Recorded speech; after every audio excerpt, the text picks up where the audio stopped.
There are moments, it's just as important to say, okay, am I the asshole in the room? Like, what is happening here? In the movie, she's not doing me. She's bringing herself. It's Brittany's actual dress. It's her actual dress. Yes. But it's on me. I feel so lucky. Oh, your voice went higher an octave. Just, come on, just shoot it. Just shoot it. But yeah, there were other people too that I had to call and beg. People that said no. I can totally picture Blake in the Game of Thrones world, right? Can't you? Okay, listen up, y'all. That drama between Blake Lively and Justin Baldoni, it's about to go all the way up to the courthouse. But honey, in the midst of this mess, they were serving up some straight-up foolishness. We talkin' 9 moments so wild, you'll be hollerin'. Folks have been throwing shade, dropping facts, and serving up theories about what went down on that It Ends With Us set. And let me tell you, some of this stuff, it's a straight-up cuckoo. We about to show you the most bonkers one yet, so buckle up, because it's about to get real spicy. I was a huge Britney Spears fan in high school. What adolescent boy wasn't? And honey, you know we gotta talk about that premiere fit. Guess who she was wearing? Laud, have mercy, the shade of it all. It's Brittany's actual dress. It's her actual dress. Yes. I know, Oh my God, it's like, just in time for the bio. it should be in the Smithsonian or the Met. I know, But it's honey. on me. I feel so lucky. Now hold up, y'all ain't ready for this tea. Blake stepped out in Britney Spears' actual dress, the one she rocked back in '02. And get this, she even shouted out Britney in the credits. Now here's where it gets real messy. Justin was a huge Britney stan back in high school. We talkin' 18-year-old Justin, posters on the wall, the whole shebang. So, for Blake to pull that dress, that ain't no accident. It's like she's throwing subliminal shots, making those Blake's crushin' hard theories look real solid. See, celebs ain't just throwing on any old thing, especially for a premiere.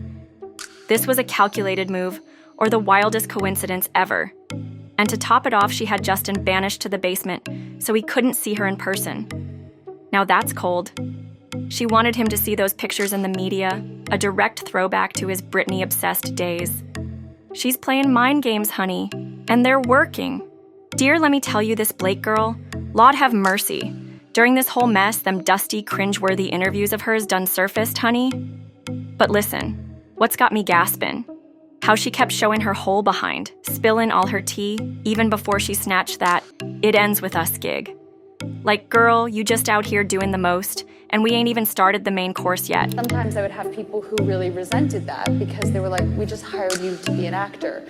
Yet when I went in the meetings, I would just seem like I'm just there to be the actor and ready to get the gig. I wouldn't reveal that I actually need to have authorship in order to feel fulfilled. Now, ain't this something?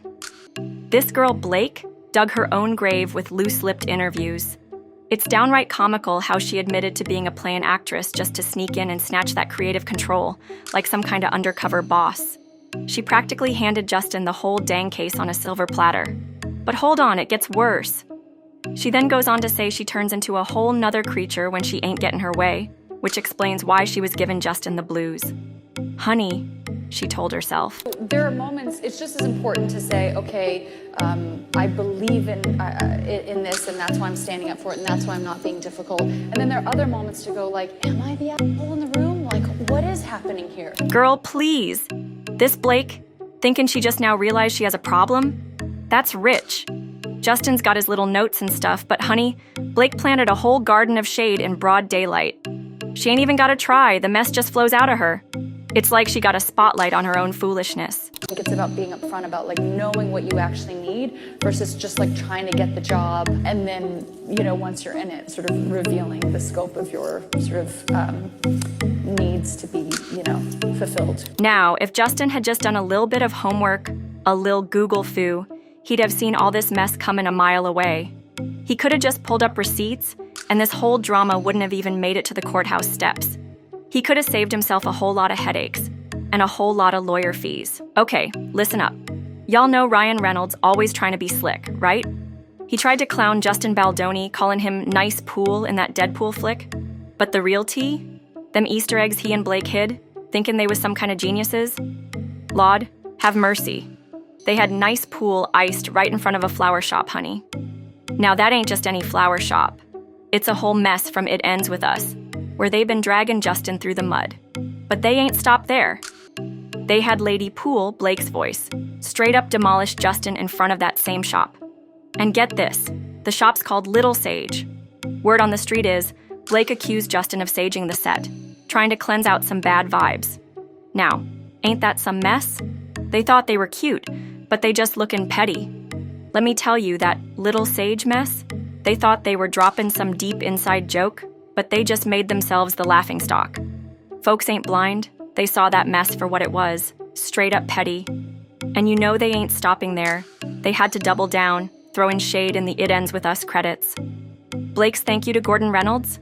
Please, that's Ryan's alter ego, Nice Pool from Deadpool. Gordon Reynolds ain't got nothing to do with It Ends With Us, so why thank him? They thought they were slick, but they just looked foolish, trying to be all clever. And honey, the way Ryan drags that Nice Pool character, you can feel the venom. That man got some serious beef, and it's showing. They thought they were being cute, but they just made themselves a spectacle. I'm gonna hate Nice Pool worse than Deadpool does. Now hold up. Y'all ain't ready for this. Ryan wasn't just stealing Justin's hairstyle. He jacked his whole nose for Nice Pool using prosthetics. And Blake, she was throwing shade, telling Justin to get a nose job. Lord, have mercy. But that ain't even the half of it. Remember their It Ends With Us costumes? Dear, when these pics leaked, folks were screaming. Blake's outfits? A hot mess. They ain't look nothing like Lily Bloom. And guess what? She picked them out herself. The same Blake who be slaying the Met Gala? Something ain't adding up. But the real kicker? She straight up dissed the costume designer, threw out all them pre-selected outfits and raided her own closet, Ryan's closet, and even Bella Hadid's. She was like, I'm doing me. But honey, she just looked a whole fool. They really thought they were gonna get away with this. Girl, you ain't gonna believe this mess. Blake, bless her heart, done went and snatched $430,000 out of that budget for her wardrobe. And for what? Them ugly fits? Lord, have mercy. But see, the thing is, she was stunting in designer, like it was going out of style. First off, this Valentino tote she was lugging around, honey, that ain't cheap. Then she got them Chloe boots on, like she's about to go wrangle a rodeo. But get this, Lily, who's supposed to own a flower shop, ain't never seen no designer tag in her life. But that wasn't enough, baby. She had to pop out in them crystal mesh Saint Laurent boots, a whole $10,000 situation, for a character whose first love was a homeless boy. Talk about out of touch. Then she wanna be all materialistic, strutting in them Christian Louboutin heels. And the tea, the real tea, on that leaked tape, all she cared about was making sure we saw them expensive-ass shoes. Like, girl, we get it. You got money. But at what cost? Now hold up, 'cause it gets worse. Even her shirts was designer. Isabel Marant, honey, for a florist who just barely opened shop, girl, bye. The whole thing was a mess, a straight-up disconnect. Blake was playing Lily like a rich girl's dress-up party, and that's when you know she ain't take this role serious.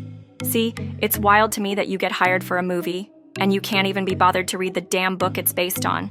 But then you want to come in all high and mighty and decide you know the character better than the author? Nah, sis. Lily, that girl would be hitting up the thrift stores and snatching up vintage gems, not dropping racks on brand new off-the-runway stuff. Blake turned her into a walking advertisement, and that ain't it. Now, let me tell you something else that's got the internet buzzin'. This It Ends With Us drama, it's deeper than you think. See, folks have been noticing something real peculiar about Justin Baldoni and Blake's ex, Penn Badgley, before she bagged Ryan Reynolds. And honey, the similarities? They ain't subtle. People saying Blake got a type, and the evidence? It's stacked. You put them two side by side, and it's like looking at twins. Straight up identical. It's making folks think that whole falling in love on set rumor, it's got legs. But here's the kicker, the real tea. Justin's 2 a.m. voicemail to Blake sounds exactly like Joe Goldberg from You, like word for word Joe vibes. You know that creepy stalkerish energy? It's enough to make your wig fly off. Drop your thoughts in the comments below, let's talk about it. If you're feeling the vibe, hit that like button. And if you're new to the fam, make sure you smash that subscribe button. Don't forget to hit that notification bell so you're the first to know when we drop the latest and greatest. Thanks for tuning in.